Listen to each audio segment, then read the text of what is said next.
83-year-old Edna Connor was in emergency admission to Queens, New York Hospital back on May 19th, suffering from both emphysema and a painful intestinal condition called diverticulosis. She passed away June 8th. But the medical examiner's report released today was a shocker. Quote, she died from acute morphine poisoning by an intentionally administered intravenous overdose of morphine. It is being ruled a homicide, and we have had the full cooperation of the hospital, unquote. The hospital's administrator went further. There is a physician who has been cooperating and participating in the investigation. That physician has been suspended. Could it have been a physician-assisted suicide? At the Latimer Gardens Apartments, friends and neighbors of Edna Connor discount even the possibility of a suicidal wish. Until her final illness, Edna served as a volunteer at the local senior citizen center. We don't have a photograph of her, but those who knew her painted a picture of a happy, if frail, friend who was a participant, who was very much alive.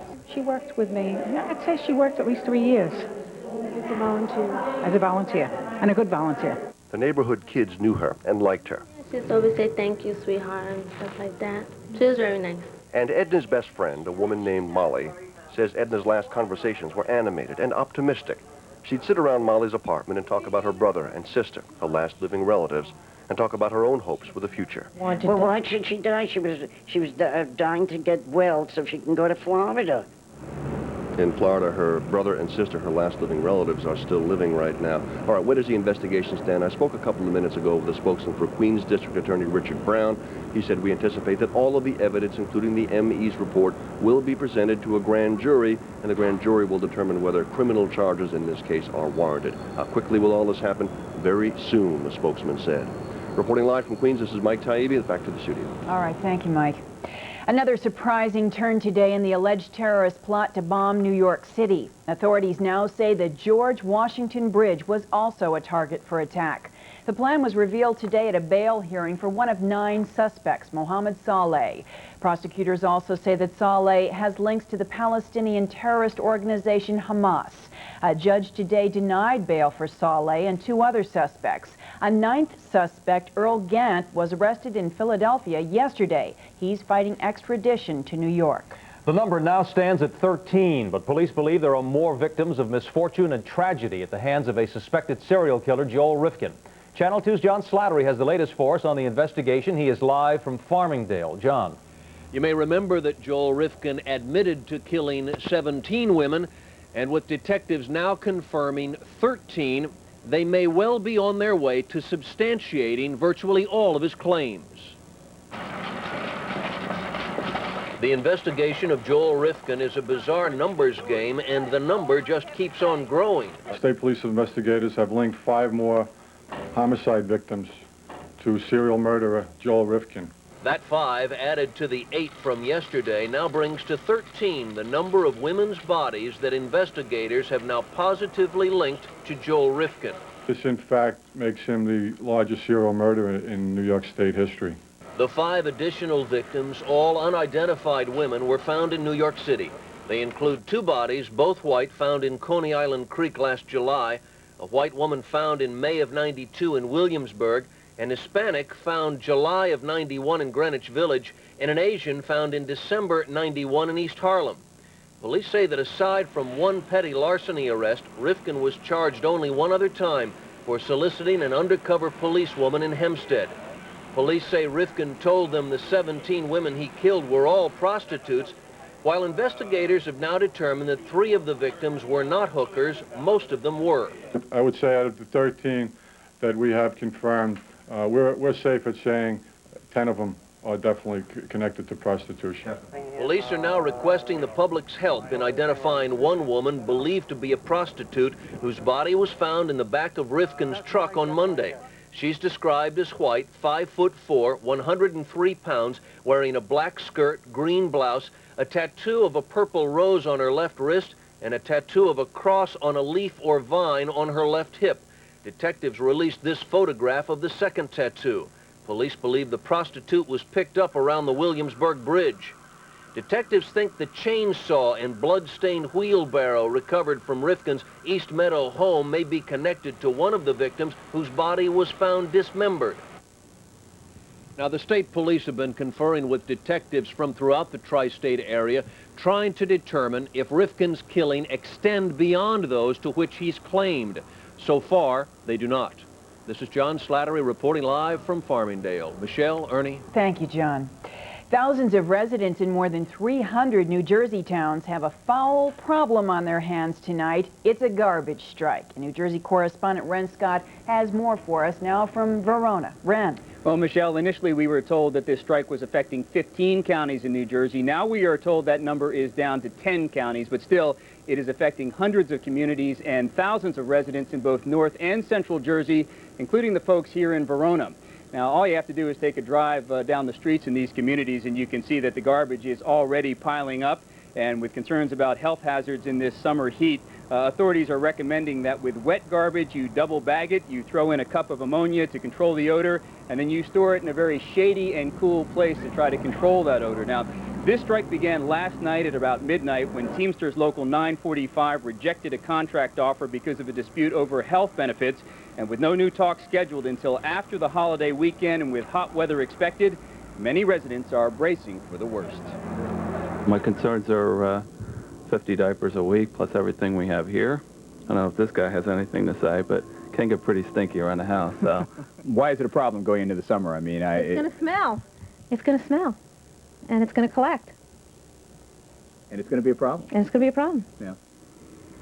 Now, to find out if your community has a contingency plan for handling their garbage during the strike, you can call your local government. You can also call a statewide hotline. We'll give you that number now. It is area code 609-530-8593. Again, that is 609-530-8593. We are told that that line is open from 8:30 in the morning until 6 o'clock in the evening, and we are also told that it will be operating throughout this holiday weekend. So the strike is on. No one knows for certain when the strike will be over. All they know for sure is that there are no talks scheduled until after the holiday weekend, so everybody has to make do as best they can. That's the latest from Verona. I'm Ren Scott. Let's go back to Ernie and Michelle. Yeah, as you said, the hot weather could make it tough. Thank you, Ren. Right. Mary Jo Buttafuoco is hospitalized tonight after undergoing brain surgery. It is the third time. Her husband Joey arrived at Manhattan Eye, Ear, and Throat Hospital this morning, right by her side. Doctors are calling the 4.5-hour operation a success. Now, they removed bullet fragments lodged in Mary Jo's head after Amy Fisher shot her last year. Joey goes on trial this fall on charges of having sex with Fisher when she was underage. Michelle? A case of cop versus cop in New York City. Coming up tonight, a black undercover transit officer is reportedly mistaken for a mugger by white police. Is it the result of discrimination? And also a new mayor takes office in Jersey City, and he is the first of a kind. Later on tonight, how a Shame on You report helped force a popular cough syrup maker to make some changes. When we continue.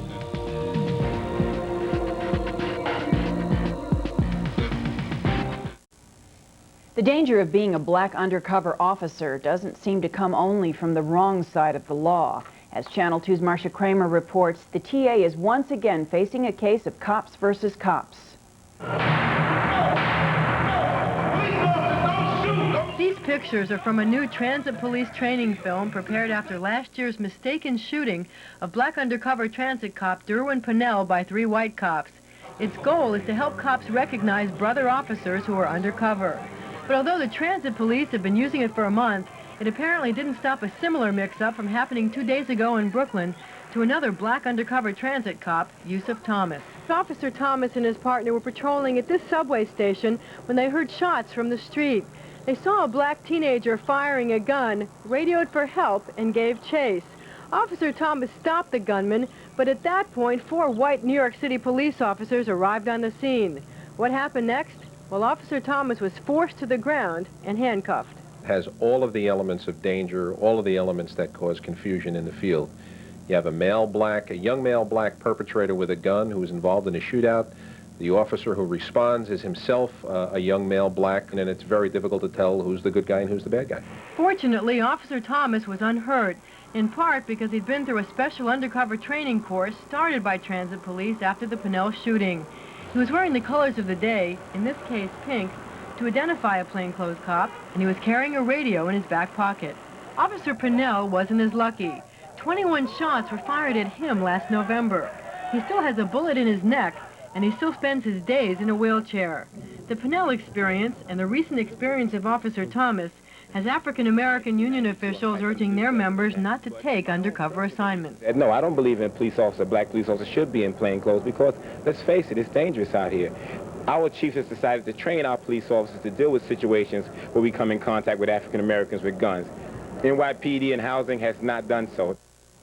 Well, what's interesting about the case is that it has the New York City Police Department and the Transit Police pointing fingers at each other.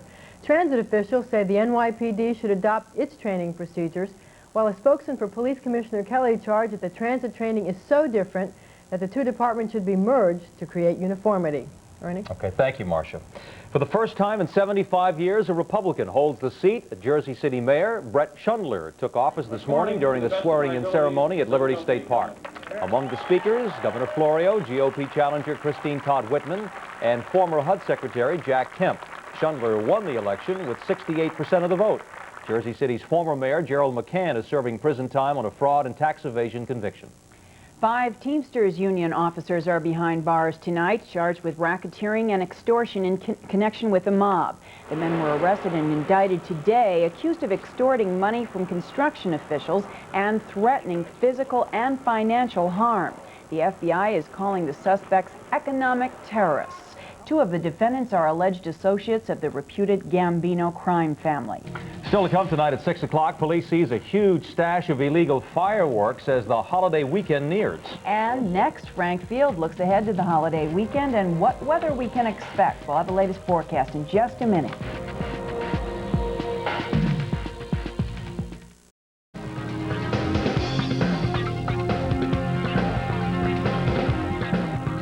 Well, people across New York City are getting ready to ring in the 4th of July holiday, but some are crossing the law to do it. Police confiscated 150 boxes of illegal fireworks today from an abandoned restaurant on Mulberry Street in Manhattan. They say the fireworks are worth hundreds of thousands of dollars. So far, no arrests.